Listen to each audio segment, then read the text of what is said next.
ओम अज्ञानतिमिरन्धस्य ज्ञानाञ्जनशलाखया चक्षुरुन्मिलितं येन तस्मै श्रीगुरवे नमः। नमो ओं विष्णुपदाय कृष्णप्रेष्ठाय भूतले श्रीमते भक्तिवेदान्तस्वामिनिति नामिने। नमस्ते सरस्वती देवे गौरवाणी प्रचारिणे निर्विशेषशून्यवादी पाश्चात्यदेशतारिणे। जय श्री कृष्ण चैतन्य प्रभु नित्यानंद श्री अद्वैत गदाधर श्रीवासादि गौर भक्तवृंद। हरे कृष्णा कृष्ण कृष्ण हरे हरे, हरे राम राम राम हरे हरे। हरे कृष्ण। तो नारद जी ने एक बात और कही थी। उन्होंने बताया था कि इस स्थान पर एक हंस है। तो अब ये हर्यश्वास विचार करते हैं, नारद जी हंस के उदाहरण के द्वारा क्या समझाना चाहते हैं।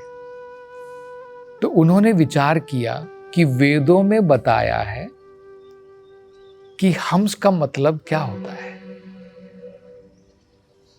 तो उनकी ये समझ में आया कि हंस जो होता है उसके अंदर में एक अद्भुत गुण है। हंस, अगर आप उसको पानी और दूध मिला करके दोगे तो वो क्या करेगा? पानी को अलग कर देगा, दूध को अलग कर देगा, और दूध जो उसका एसेंस है, जो उसका सार है, उसको ग्रहण कर लेगा। अब जब हमको दूध प्राप्त होता है, हम नहीं चाहते हैं ना कि उसमें पानी का मिक्सचर हो, पानी नहीं मिला होना चाहिए, शुद्ध दूध होना चाहिए। वो बहुत पौष्टिक होता है। पानी अगर आप उसमें मिलाएंगे तो उसकी पौष्टिकता कम हो जाती है। तो हंस क्या कर सकता है? हंस के अंदर में ये गुण होता है कि पानी को अलग कर देगा और दूध को अलग कर देगा, और किसको ग्रहण करेगा? दूध को ग्रहण करेगा। तो उनकी यही समझ में आया कि इसी प्रकार से परमहंस एक वो व्यक्ति होता है, परमहंस वो व्यक्ति होता है जो इस संसार में देखता है कि मिश्रण है। जैसे पानी और दूध का मिश्रण है, हंस देखता है, इसी प्रकार से परमहंस क्या देखता है? इस भौतिक संसार में दो चीजों का मिश्रण है। एक भौतिक पदार्थ और दूसरे आध्यात्मिक, मैटर एंड स्पिरिट। वो दो चीजों को देखता है। जैसे उदाहरण के तौर पर ये शरीर क्या है? ये भौतिक पदार्थ है। इसके अंदर क्या है? आत्मा है। वो क्या है? वो आध्यात्मिक है, स्पिरिट है। तो ये क्या करता है परमहंस? इन दोनों को अलग अलग कर देता है और इसका सार ग्रहण करता है। जैसे हंस क्या करता है? दूध को ग्रहण करता है, पानी को छोड़ देता है। परमहंस क्या करता है? इस संसार का सार आत्मा है। आत्मा के बिना कोई अस्तित्व नहीं है। आत्मा के बिना इस शरीर की कोई वैल्यू नहीं है। परमात्मा के बिना संसार की कोई वैल्यू नहीं है। वो परम आत्मा है। इस शरीर की आत्मा हम हैं और इस संसार की आत्मा परमात्मा है। अब देखिए, जब ये शरीर मर जाता है, जब व्यक्ति मर जाता है, कोई वैल्यू है क्या उसके शरीर की? बहुत सुंदर है वो व्यक्ति।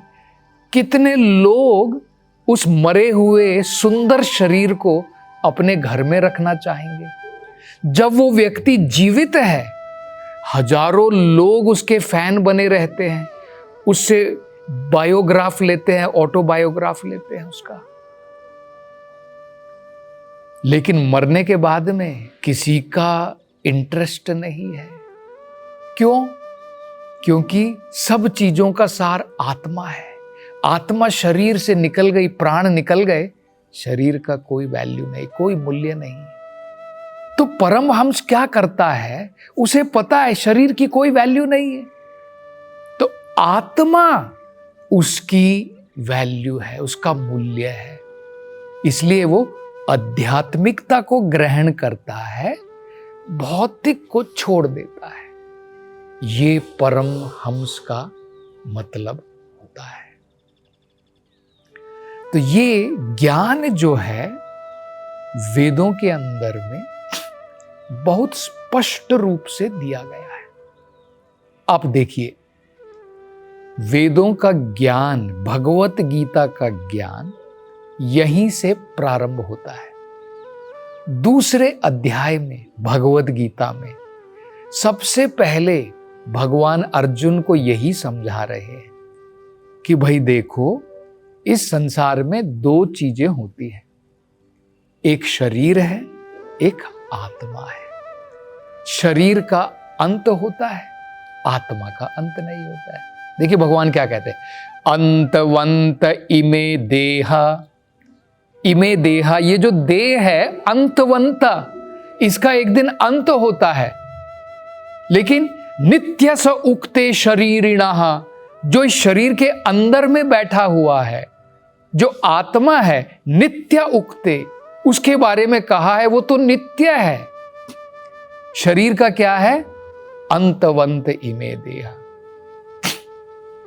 और क्या बताते देखिए भगवान कैसे दूसरे अध्याय में बड़ा बढ़िया प्रकार से जो है भगवान विश्लेषण करते हैं, बिल्कुल अलग कर देते हैं मैटर और स्पिरिट को, भौतिक पदार्थों को और आत्मा ज्ञान को।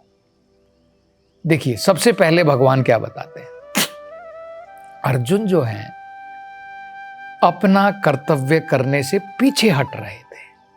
क्यों? क्योंकि देह के ऊपर उनकी बहुत आसक्ति थी, वो दिखा रहे थे। वो कह रहे थे भगवान, मैं अपने लोगों को कैसे मारूं? मेरे सामने यहां पर भीष्म पितामह है, द्रोणाचार्य है, अश्वत्थामा है, कृपाचार्य है, ये सब मेरे अपने लोग हैं। अपने लोग कैसे हुए? शरीर से जुड़े हैं ना, शरीर से जुड़े हैं इसलिए मेरे अपने लोग हैं। अन्यथा आत्मा के लिए तो सब लोग अपने हैं, क्योंकि आत्मा परमात्मा का अंश है, सारी आत्मा परमात्मा का ही तो अंश है। तो ये हमारी नैरो बुद्धि कैसे हो जाती है? शरीर के कारण हो जाती है। शरीर के कारण हम लोग क्या सोचते हैं, मैं और जो मेरे शरीर से जुड़ा मेरा, बस अहम ममेति, मैं और मेरा। असल में सब कुछ भगवान का और उनका होना चाहिए। हम सब भगवान के हैं, मैं और मेरा कुछ नहीं। तो ये असत्य ज्ञान मतलब अज्ञान कहां से आता है? शरीर के कारण आता है। तो भगवान जो है देखिए शुरू में ही बताते हैं, जब अर्जुन इस प्रकार से विलाप कर रहे थे, हे भगवान मैं युद्ध नहीं करूंगा, मैं तो भिक्षा मांग लूंगा लेकिन युद्ध नहीं करूंगा। भगवान देखिए कैसी डांट फटकार लगाते हैं। सबसे पहले भगवान की शिक्षा है, अशोचयानन्वशोचस्त्वं प्रज्ञावादंश्च भाषसे गतासु न गतासूनश्च नानुशोचन्ति पंडिताः। भगवान कहते हैं अशोचयान अन्वशोचस्त्वम, जो विषय विलाप करने का नहीं है तुम उसके ऊपर विलाप कर रहे हो। जो विषय विलाप करने का नहीं है तुम उसके ऊपर विलाप कर रहे हो। नानुशोचन्ति पंडिताः, पंडित जो होता है वो तो ऐसा विलाप नहीं करता है, लेकिन तुम तो पंडित जैसी बात कर रहे हो। प्रज्ञावादंश्च भाषसे, तुम्हारी भाषा से ऐसा लग रहा है कि तुम मानो बड़े पंडित हो, लेकिन पंडित तो ऐसे विलाप नहीं करता है। देखिए कितना बढ़िया ज्ञान भगवान देते हैं। और आगे भगवान देखिए और क्या बताते हैं, देहिनो अस्मिन् यथा देहे कौमारम यौवनम जरा तथा देहांतर प्राप्तिर धीरस्तत्र न मुह्यति। आगे भगवान ये ज्ञान बता रहे हैं क्या कह रहे हैं भगवान? देहिनो अस्मिन यथा देहे कौमारम यौवनम जरा। जिस प्रकार से शरीर देखिए बदलता रहता है, कैसे बदलता है? कौमार अवस्था, बचपन की अवस्था, यौवनम युवावस्था, जरा बुढ़ापा। कौन नहीं होता है? देखिए सब लोग बचपना, हम लोग कभी बच्चे थे, आज जवान हैं, एक दिन बूढ़े हो जाएंगे। शरीर बदला कि नहीं? लेकिन हम बदले क्या? हमारी बुद्धि विकसित हुई है, लेकिन हम बदले नहीं हैं, हम वही हैं। हम बचपन में भी थे, हम जवानी में हैं, हम बुढ़ापे में भी रहेंगे। शरीर बदल गया। भगवान कह रहे हैं अरे मूर्ख, शरीर तो बदलता रहता है, मृत्यु के बाद भी बदलेगा। क्या डिफिकल्टी है समझ में? वही शरीर हमेशा थोड़ी रहता है। बचपन का शरीर कहाँ है? चला गया ना। जवानी का शरीर चला जाएगा, बुढ़ापे का शरीर भी ऐसे ही चला जाएगा, और कर्म के अनुसार नया शरीर प्राप्त होगा। देहिनो अस्मिन यथा देहे कौमारम यौवनम जरा तथा देहांत। देहांत होने के बाद में प्राप्तिर, नया शरीर प्राप्त होगा। और देखिए भगवान क्या बताते हैं, वासांसि जीर्णानि यथा विहाय। भगवान कह रहे हैं अर्जुन, ये शरीर तो वस्त्र के बराबर है। वासांसि वस्त्र, जीर्णानि, जब वस्त्र पुराना हो जाता है आप क्या करते हैं? फेंक देते हैं। वस्त्र पुराना हो गया, खराब हो गया, आप उसको फेंक देते, डिस्कार्ड कर देते हैं। नवानि गृह्णाति, और नया वस्त्र धारण कर लेते हैं। भगवान कहते तथा शरीराणि, यही शरीर की भी कहानी है। जब ये शरीर पुराना हो जाता है, आत्मा इसका त्याग कर देती है, और बाद में कर्म के अनुसार नया शरीर हम लोग धारण कर लेते हैं। तो भगवान कह रहे इसमें डिफिकल्टी क्या है, क्या कठिनाई है समझने में, है ना? तो ये देखिए बहुत सारे बढ़िया बात भगवान बताते हैं। और आगे ये भी बताते हैं भगवान कि आत्मा जो है इसको ना जलाया जा सकता है, ना किसी औजार से आप इसको काट सकते हैं, ना पानी में घोल सकते हैं। मतलब जब शरीर को हम लोग जला देते हैं, आत्मा नहीं जलती है। जब बम फटता है, शरीर उसकी धज्जियां उड़ जाती हैं, लेकिन आत्मा को कुछ नहीं होता है। तो भगवान ये ज्ञान भी देते हैं। तो मतलब ये ज्ञान जो है कि मैटर अलग, स्पिरिट अलग, भौतिक पदार्थ अलग हैं और आध्यात्मिक पदार्थ अलग है। ये कौन समझ सकता है? ये वेदों के द्वारा हम लोग समझ सकते हैं। और जो समझ जाता है उसे हंस कहते हैं, उसे परम हंस कहते हैं। तो यही परम हंस का मतलब जो है इनकी समझ में आया कि परम हंस का मतलब है वो व्यक्ति जिसने साक्षात्कार कर लिया है, और जो अब जो है वो क्या कर सकता है। देखिए 3 चीज बताते हैं। परम हंस व्यक्ति 3 चीजें कर सकता है। पहला, आत्मा और भौतिक पदार्थों को अलग कर सकता है, ये तो हो गया। दूसरा, ये हमको ज्ञान बता सकता है कि हम किस प्रकार से संसार में बंधित होते हैं, किन कार्यों को करने से बंधन होगा, वो ज्ञान भी हमें प्रदान करते हैं। तीसरा, ये ज्ञान भी प्रदान करते हैं किन कार्यों को करने से आत्मा को इन 25 पदार्थों से मुक्ति मिल जाएगी, ये ज्ञान भी प्रदान करते हैं। ये परम हंस का कार्य होता है। तो देखिए दोनों में बहुत अंतर होता है। 2 प्रकार के पक्षी बताए जाते हैं, हंस और कौवा, क्रो। देखिए दोनों में बहुत अंतर है।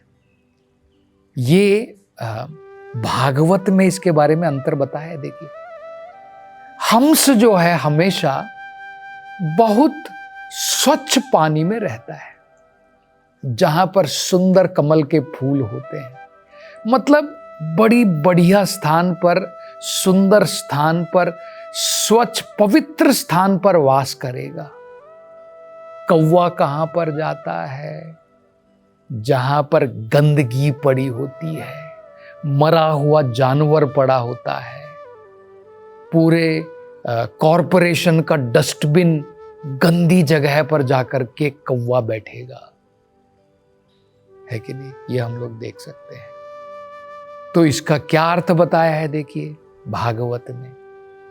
जो लोग भौतिक सांसारिक वस्तुओं के पीछे भाग रहे हैं, जो भौतिक विषयों में रुचि लेते हैं, नॉवल पढ़ते हैं, न्यूज़पेपर में रुचि लेते हैं, मतलब भौतिक चीजों में, ये जो 25 पदार्थों से बनी हुई चीज है, इसमें जो रुचि लेते हैं, उनकी मानसिकता कौवे के बराबर है, जो केवल गंदगियों को ढूंढती है। वो डिस्क्रिमिनेट नहीं कर सकता है पवित्र स्थान क्या है, गंदा स्थान क्या है। लेकिन हंस जो है वो हमेशा स्वच्छ स्थान, क्लियर स्थान, पवित्र स्थान पर रहता है। ये दोनों में अंतर होता है। तो ये बड़ा महत्वपूर्ण अर्थ जो है हरियशवास यहाँ पर समझा रहे हैं। और आगे वो क्या विचार करते हैं नारद जी के बताए हुए उदाहरणों का, उसकी चर्चा हम अगली कथा में करेंगे। हरे कृष्णा।